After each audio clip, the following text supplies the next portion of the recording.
Assalamualaikum warahmatullahi wabarakatuh. Ibu, bapak, sahabat para pendidik, warga belajar dimanapun berada, lewat kesempatan ini kita akan sama-sama mempelajari Perdirjen GTK nomor 7327 tahun 2023 tentang model kompetensi kepala sekolah. Nah, eh, setelah diterbitkannya Perdirjen GTK nomor 7327, maka sedikit terjadi pergeseran ya. Ini sebuah transformasi kompetensi kepala sekolah ya, diatur dalam Perdirjen melalui kompetensi teknis ya kepala sekolah. Nah, sahabat-sahabat sekalian, lewat kesempatan ini kita akan mengenal lebih dalam lagi seperti apa isi dari Perdirjen GTK 7327 ya, tentang model kompetensi kepala sekolah. Nah, latar belakangnya yang pertama itu adalah guru yang diberi tugas sebagai kepala sekolah ini harus mampu memimpin ya dan mengelola sekolah dalam meningkatkan mutu pendidikan melalui transformasi pembelajaran yang berpihak kepada peserta didik. Nah, ini latar belakang yang pertama. Nah, kemudian yang kedua adalah model kompetensi kepemimpinan sekolah yang sebelumnya diatur dalam Perdirjen GTK nomor 6565 ya, tentang model kompetensi dan pengembangan profesi guru. Nah, ini sudah tidak sesuai lagi, tidak relevan lagi dengan peran kepala sekolah dalam implementasi kebijakan Merdeka Belajar. Ya, ini maksudnya karena program implementasi Merdeka Belajar perlu ada beberapa transformasi yang harus dilakukan oleh kepala sekolah. Oleh sebabnya Perdirjen sebelumnya yang terkait tentang kompetensi kepala sekolah, yaitu Perdirjen GTK 6565 ya, ini dianggap tidak ya, tidak sesuai dengan peran saat ini. Nah, perlu untuk diterbitkan Perdirjen yang sesuai. Maka Perdirjen GTK 7327 diterbitkan tentang model kompetensi kepala sekolah ya, sebagai pengganti Perdirjen GTK 6565 tahun 2020. Nah, seperti ini Bapak Ibu sekalian latar belakangnya. Mari kita lihat beberapa definisi ya yang ada dalam Perdirjen GTK 7327. Ya, yang pertama, model kompetensi kepala sekolah ini apa? Ini adalah deskripsi pengetahuan ya, deskripsi pengetahuan, keterampilan dan perilaku dari kompetensi teknis yang diperlukan dalam menjalankan tugas sebagai kepala sekolah. Nah, ini yang disebut dengan model kompetensi kepala sekolah, yaitu perilaku dari kompetensi teknis ya, yang diperlukan dalam menjalankan tugas. Oke. Untuk kepala sekolah ya, oke, kita semua sudah ketahui bersama bahwa kepala sekolah adalah guru yang diberi tugas untuk memimpin pembelajaran dan mengelola satuan pendidikan yang meliputi taman kanak-kanak ya, taman kanak-kanak luar biasa, terus SD, SMP, SMA, dan juga sekolah-sekolah luar biasa termasuk SMK ya, atau sekolah Indonesia luar negeri. Nah, ini kepala sekolah. Nah, yang dimaksud dengan kompetensi teknis ya, sekarang kita dalami lagi apa itu kompetensi teknis. Kompetensi teknis ini adalah pengetahuan, keterampilan, dan sikap. Ya, berarti ada tiga ya, pengetahuan, keterampilan, dan sikap yang dapat diamati, diukur, dan dikembangkan yang spesifik ya, berkaitan dengan bidang teknis jabatan.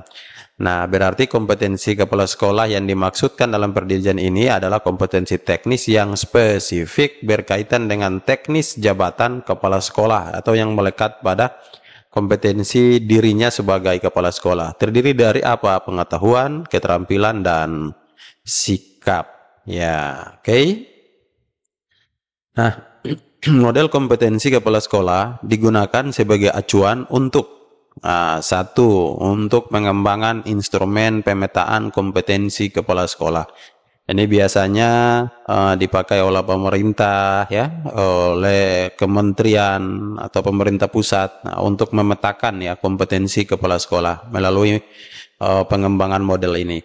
Kemudian pengembangan instrumen untuk penilaian kinerja kepala sekolah. Nah, ini bisa menjadi acuan bagi pemangku-pemangku kebijakan di daerah maupun di pemerintah pusat, ya, dapat menjadikan ini sebagai instrumen dalam rangka untuk penilaian kinerja kepala sekolah. Yang ketiga, pengembangan materi dan instrumen untuk pengembangan kompetensi berkelanjutan bagi kepala sekolah. Oke, ini hampir mirip ya dengan yang nomor 2. Terus yang keempat, kegiatan lain yang berkaitan dengan pengembangan kompetensi kepala sekolah.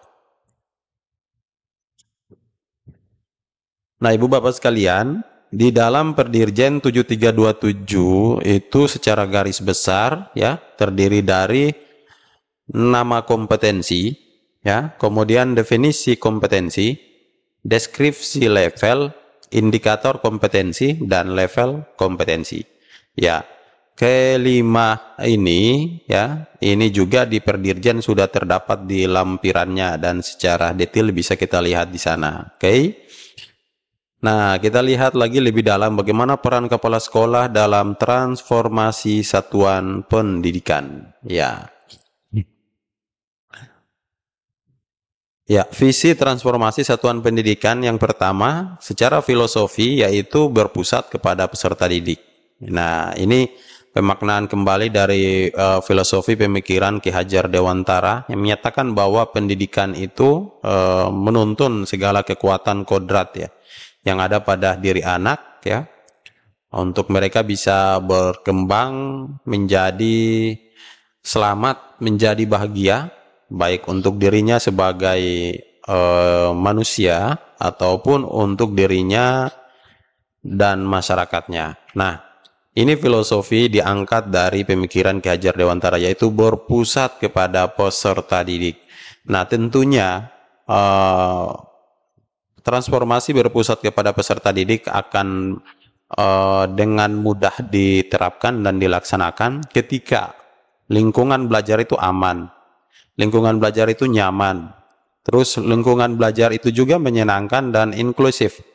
Nah, ini secara teknis juga perlu dipertimbangkan dan menjadi prioritas di satuan-satuan pendidikan, bagaimana sekolah yang aman, bagaimana sekolah yang nyaman, ya, bagaimana sekolah yang menyenangkan dan sekolah yang memfasilitasi semua kebutuhan belajar murid termasuk pendidikan inklusif. Nah, ini Bapak Ibu ya, hingga ketika ini bisa dapat melayani murid dengan baik, saya yakin bahwa berpusat kepada peserta didik ini bisa terwujud. Kemudian satuan pendidikan perlu memiliki budaya sekolah. Ya, budaya sekolah itu perlu dikembangkan. Di antaranya budaya refleksi. Ya, budaya refleksi yaitu budaya yang selalu melihat kembali apa yang telah dilakukan, kemudian menindaklanjuti kembali tentang apa yang akan dilakukan. Ya, kemudian belajar berbagi, berkolaborasi. Nah, sekolah bukan tempatnya individu-individu untuk bergerak secara sendiri-sendiri, tetapi sekolah adalah tempat untuk sama-sama bergotong royong mewujudkan satu tujuan yang sama. Oleh sebabnya untuk bisa mencapai tujuan yang sama di dalam sebuah sekolah perlu ada kolaborasi. Ya, perlu untuk sama-sama belajar, sama-sama berbagi informasi, sama-sama memiliki rasa kepedulian terhadap satuan pendidikan itu. Nah, sehingga ini bisa menjadi sebuah budaya sekolah. Next, ketika filosofi lingkungan belajar budaya sekolah ini dapat dilaksanakan dengan baik, maka akan terwujud sebuah transformasi satuan pendidikan, yaitu peningkatan hasil belajar murid yang selalu berkelanjutan. Oke, Ibu Bapak sekalian, Kita yakin bersama bahwa perubahan itu tidak serta-merta dengan mudah seperti kita membalik telapak tangan. Perubahan itu butuh proses, perubahan itu butuh waktu. Tentunya untuk bisa mencapai ke sana, maka perubahan itu jangan menunggu kapan akan terjadi perubahan. Perubahan itu ada di tangan kita. Perubahan itu mulai dari diri kita dan jangan menunda-nunda ya, mulai dari saat ini sehingga berkelanjutan itu akan kita lihat dengan begitu cepat perubahan-perubahan yang kita harapkan di sekolah maupun di kelas kita. Nah, ini skema transformasi peran kepala sekolah Bapak Ibu. Kita lihat di tabel ini yang pertama secara peran. Sebelumnya kepala sekolah itu pengelola administrasi ya. Nah, harapannya dalam transformasi ini kepala sekolah akan menjadi seorang penggerak ya, oke. Yang kedua, secara fokus layanan, sebelumnya kepala sekolah itu melakukan pengelolaan satuan pendidikan untuk memenuhi 8 standar nasional pendidikan, oke.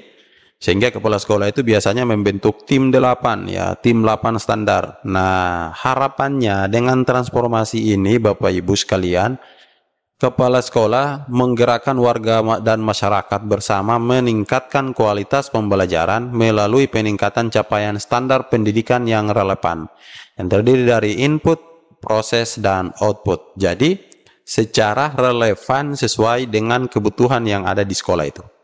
Nah, kemudian pada aspek asesmen awal ya, sebelumnya peran kepala sekolah itu menganalisis kesenjangan kondisi satuan pendidikan dengan 8 standar pendidikan. Biasanya kita analisis seperti ini ya, pakai analisis SWOT per standar. Nah, sekarang Bapak Ibu yang diharapkan dari transformasi ini adalah bagaimana kemampuan kepala sekolah melakukan refleksi. Ya, tidak sendiri tapi bersama warga sekolah. Melalui apa? Raport pendidikan sekolah. Karena dari data raport itulah akan menjadi dasar atau baseline peningkatan kualitas pendidikan pada periode berikutnya ya. Secara strategi, program kerja yang cenderung terpaku ke 8 standar. Ya. Nah, harapannya dari transformasi ini kepala sekolah berperan ya dalam program kerja sesuai kondisi satuan pendidikan dan lingkungan sekitar dan disepakati bersama oleh warga sekolah. Sekolah tidak lagi dituntut untuk memenuhi 8 standar, tetapi penuhi ya di bagian-bagian mana yang sesuai kondisi sekolah dan lingkungan sekolah, sehingga ini bisa menjadi sebuah langkah diferensiasi kebijakan sekolah berkembang sesuai dengan apa yang tersedia di sekolahnya. Kenapa? Karena tiap sekolah memiliki khas, memiliki sarana, memiliki fasilitas yang berbeda-beda. Sehingga kondisi inilah yang menjadi dasar untuk setiap sekolah bisa berkembang sesuai keadaan yang ada. Ya. Secara luaran, ya laporan administrasi pengolahan satuan pendidikan sebelumnya. Nah, sekarang dari transformasi ini harapannya adalah laporan capaian program kerja dan evaluasi dampak terhadap peningkatan kualitas pendidikan. Apa ukuran keberhasilan sebelumnya? 1. Peningkatan nilai ujian. Ya, biasanya nilai absolut. Terus pencapaian standar nasional pendidikan atau capaian absolut. Nah, ini biasanya ya, sahabat-sahabat kalian sebelumnya. Nah, harapannya dalam skema transformasi peran kepala sekolah lewat perdirjen ini dan kedepannya itu kepala sekolah dapat meningkatkan literasi, numerasi, karakter peserta didik tahun ke tahun. Ya, oke. Melalui delta skornya, ini didapat dari raport pendidikan. Kemudian peningkatan kualitas pembelajaran juga sama dengan yang ini ya, nomor 1 diambil dari raport pendidikan. Oleh sebabnya raport pendidikan itu menjadi baseline sekolah untuk bisa memprogramkan, merancang pengembangan kualitas pendidikan pada tahun berikutnya. Nah, yang kita sebut dengan perencanaan berbasis data. Nah, Ibu Bapak sekalian, seperti ini skema transformasi peran kepala sekolah, dampak dari Perdirjen GTK 7327 ini. Yuk kita lihat lebih dalam lagi ya, rincian kompetensi dan indikator. Nah, oke, untuk kompetensi teknis kepala sekolah itu terdiri dari 3 kompetensi Bapak Ibu ya. Yang pertama kompetensi kepribadian, yang kedua kompetensi sosial, yang ketiga kompetensi profesional. Nah, kompetensi kepribadian ini terdiri dari 9 sub indikator ya. Terdiri dari 3 indikator dan 9 sub indikator. Masing-masing indikator 3 sub indikator. Nah, kemudian untuk kompetensi sosial terdiri dari 3 indikator. Nah, dan subindikator adalah 7 ya, masing-masing. Untuk indikator 1 ada 2 sub, indikator 2 ada 3 sub, dan indikator 3 ada 2 sub. Jadi keseluruhannya ada 7 subindikator pada kompetensi sosial. Nah, pada kompetensi profesional pun terdiri dari 3 indikator dengan masing-masing atau secara keseluruhan juga ada 8 ya, 8 sub indikator ya. Yang diambil dari indikator 1 terdiri dari 3 sub ya.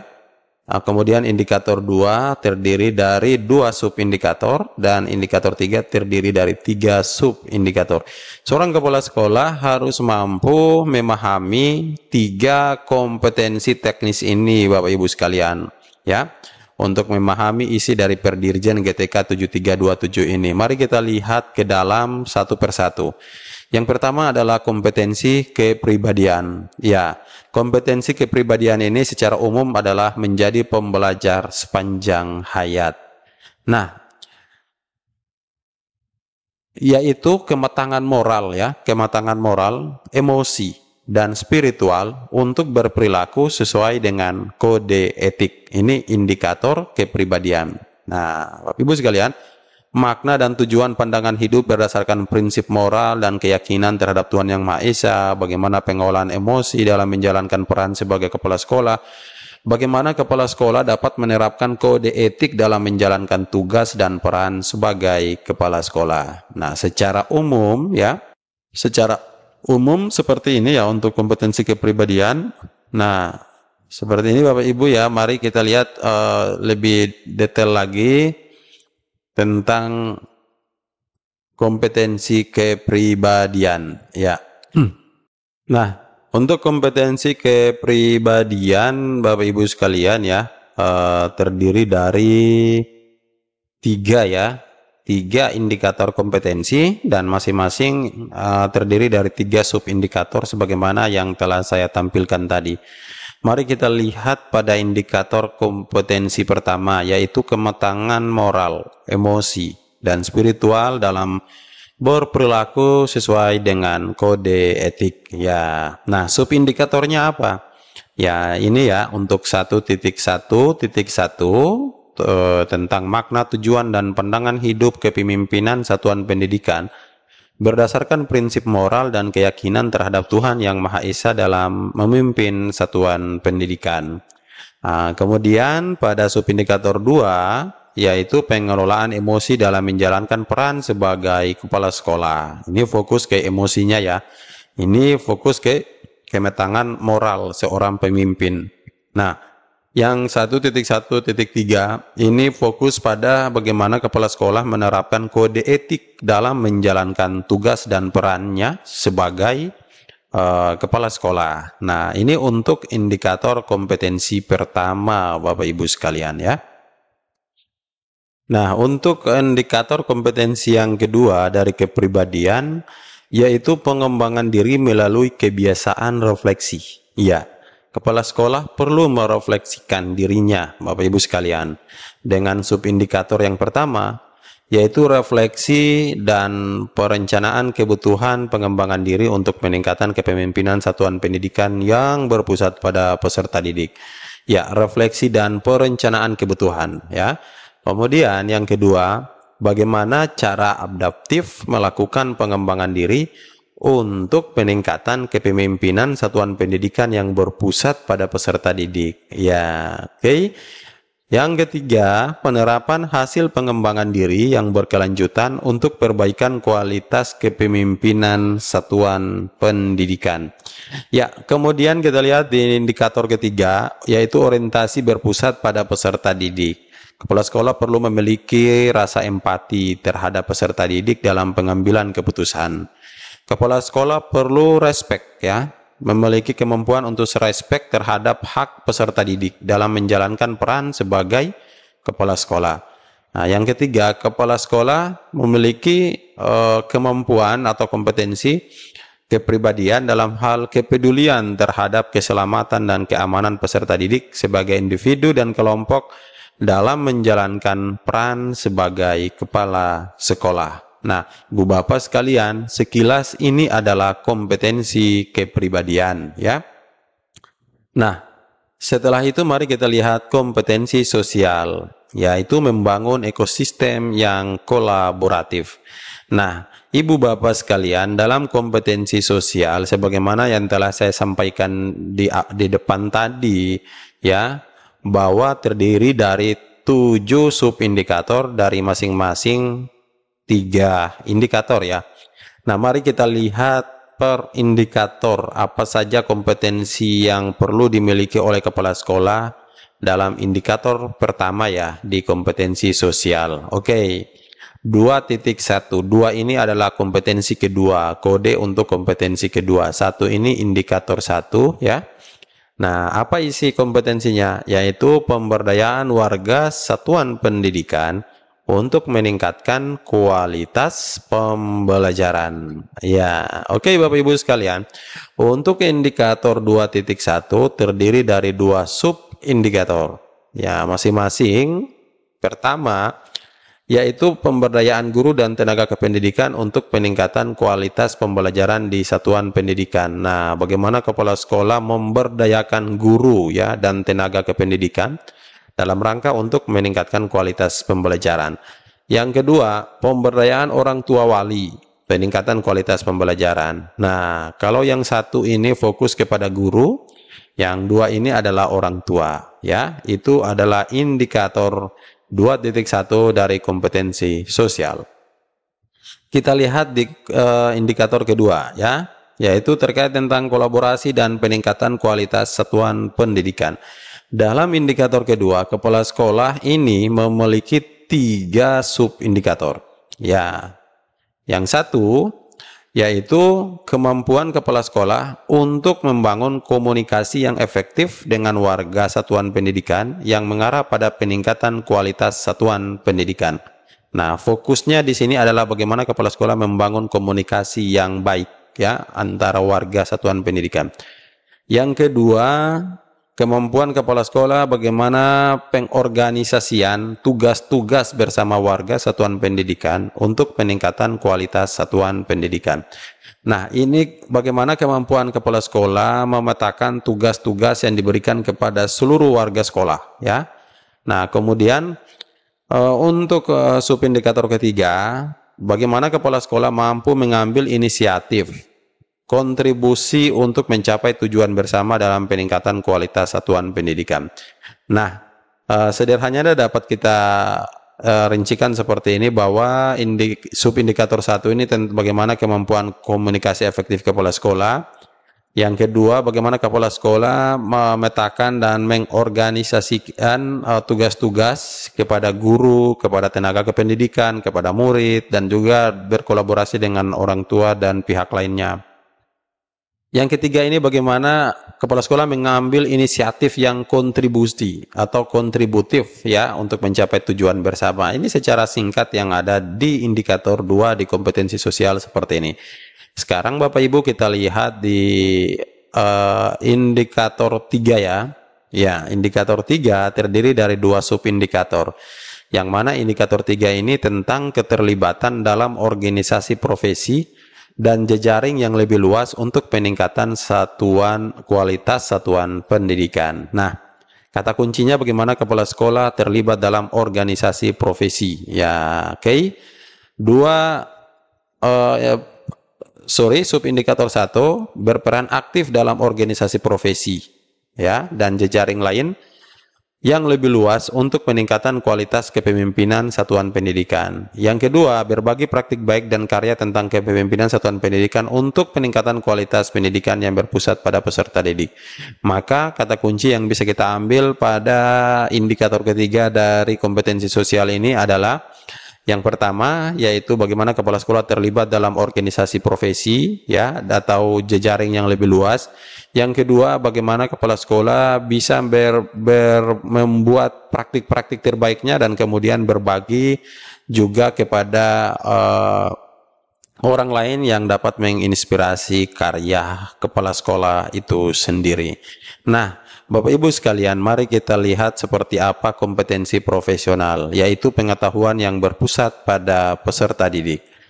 Nah, pun sama terdiri dari 3 indikator. Oke, indikator 1 untuk kompetensi profesional ini terdiri dari 3 sub indikator, Bapak Ibu sekalian, ya. Nah, sub indikator 1, indikator 1 yaitu bagaimana kemampuan kepala sekolah dalam pengembangan visi dan budaya belajar satuan pendidikan, ya. Nah, sekarang sub indikatornya adalah kepemimpinan satuan pendidikan dalam mewujudkan visi yang berpusat pada peserta didik dengan melibatkan warga satuan pendidikan. Kedua, pengembangan kebiasaan belajar sebagai cermin visi satuan pendidikan yang berpusat pada peserta didik. Yang ketiga, pengelolaan komunitas belajar dalam satuan pendidikan yang berbasis data dengan berorientasi pada peningkatan capaian belajar peserta didik. Nah, yang bisa kita ambil dari indikator 1 ini membahas tentang yang pertama, bagaimana kepala sekolah mewujudkan visi, ya, yang sudah ditetapkan bersama, intinya berpusat pada peserta didik. Yang kedua, bagaimana kepala sekolah mengembangkan kebiasaan belajar, ya, di kalangan guru, murid, dan juga warga sekolah. Nah, kemudian bagaimana kepala sekolah mengelola komunitas belajar. Nah, ini yang ada di kompetensi pertama, di kompetensi profesional indikator 1. Kita lihat di indikator 2, yaitu kepemimpinan pembelajaran yang berpusat pada peserta didik. Terdiri dari 2 sub indikator. Apa saja? Yang pertama, kepemimpinan pembelajaran dalam membudayakan lingkungan yang aman, nyaman, dan inklusif untuk warga satuan pendidikan. Yang kedua, kepemimpinan pembelajaran dalam perencanaan, pelaksanaan, asesmen, dan pelaporan capaian hasil belajar peserta didik memperhatikan karakteristik guru. Nah, Bapak Ibu sekalian, dalam indikator 2 ini, poin pentingnya adalah bagaimana kepala sekolah membudayakan lingkungan sekolah, menciptakan lingkungan sekolah itu lingkungan belajar baik di kelas, di sekolah, itu lingkungannya aman, nyaman, inklusif, ya. Dan juga kepala sekolah dapat memimpin pembelajaran mulai dari perencanaan, pelaksanaan, asesmen, ya, dan pelaporan capaian belajar peserta didik. Nah, ini lebih fokus banyak ke kurikulum, ya.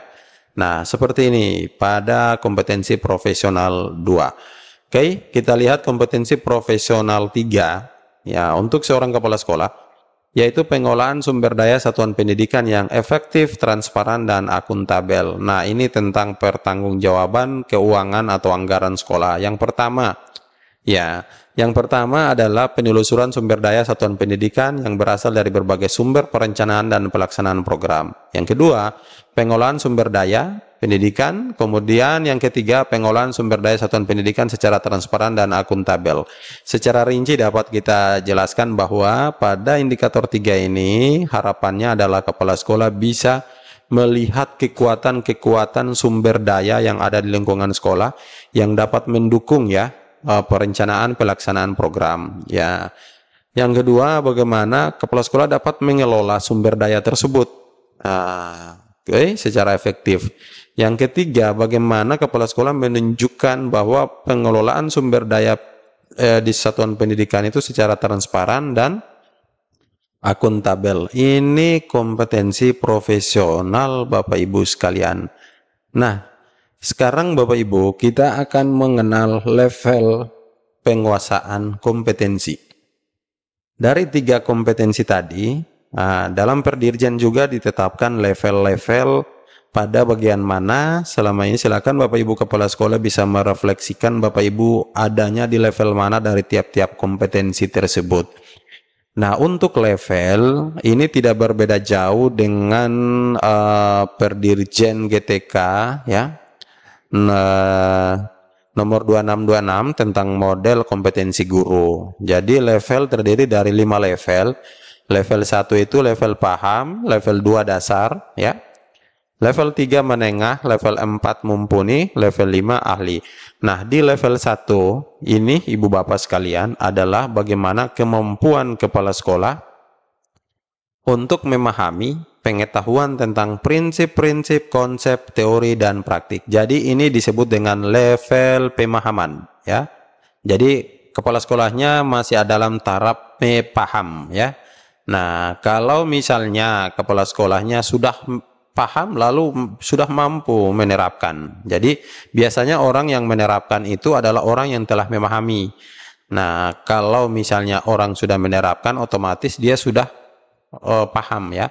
Nah, di level 2 ini yang membedakannya adalah dengan level 1. Level 1 itu bagaimana kepala sekolah sudah mampu menerapkan. Nah, pada level 3 ini level menengah atau disebut dengan kemampuan menganalisis ya. Kemampuan kepala sekolah untuk menganalisis prinsip-prinsip, konsep, teori, dan praktik. Ya, oke. Nah, pada level 4 ini kemampuan kepala sekolah sudah pada level mengevaluasi ya, sudah mampu mengevaluasi apa yang dia pahami, apa yang dia terapkan, apa yang dia analisis tadi. Nah, ini disebut dengan level mumpuni, Ibu Bapak sekalian. Nah, level yang terakhir, paling tinggi itu adalah level ahli. Nah, level ahli ini adalah level di mana kepala sekolah sudah mampu membimbing rekan sejawat dengan menggunakan agensi diri. Ya, dalam pengembangan penggunaan pengetahuan tentang prinsip-prinsip teori dan praktik. Inilah Ibu Bapak sekalian level kompetensinya. Level kompetensi ini mempresentasikan tingkat penguasaan kompetensi pada sub-indikator untuk masing-masing indikator kompetensi yang melingkupi setiap kompetensi teknis kepala sekolah. Ya, dari 3 kompetensi tadi ya. Nah, seperti ini nanti Bapak Ibu harapannya kepala sekolah mampu menunjukkan kompetensi kepribadiannya, sosialnya, profesional. Ini untuk menunjang transformasi pembelajaran yang berpusat pada peserta didik. Kata kunci pada setiap kompetensi dapat kita lihat seperti ini Bapak Ibu sekalian. Yang pertama, untuk kompetensi kepribadian, ini bagaimana kualitas diri dan kepemimpinan pendidikan yang lebih baik. Ya, yaitu orientasi pada perilaku sesuai kode etik, refleksi, dan orientasi peserta didik. Nah, ini kata-kata kunci yang ada di kompetensi kepribadian. Jadi ketika kita ingin mempelajari Perdirjen ini, diharapkan kata-kata kunci ini bisa memudahkan Bapak Ibu sekalian dalam memahami isi Perdirjen terkait tentang 3 kompetensi ini. Kemudian untuk kompetensi sosial, ya, ini adalah bagaimana ekosistem kolaborasi. Kemudian lingkungan belajar yang partisipatif. Kata kuncinya di tiap 3 subindikatornya yaitu bagaimana pemberdayaan warga sekolah, membangun kolaborasi, dan kepala sekolah terlibat dalam organisasi profesi. Ya, untuk kompetensi profesional ada visi misi satuan pendidikan, kepemimpinan berorientasi pada peserta didik, pengolahan sumber daya yang transparan dan akuntabel. Ini menyangkut tentang pengembangan berbasis data, peningkatan layanan satuan pendidikan. Oke Ibu Bapak sekalian, demikian. Semoga ini terbantu terutama buat Bapak Ibu Kepala Sekolah. Terima kasih. Assalamualaikum warahmatullahi wabarakatuh.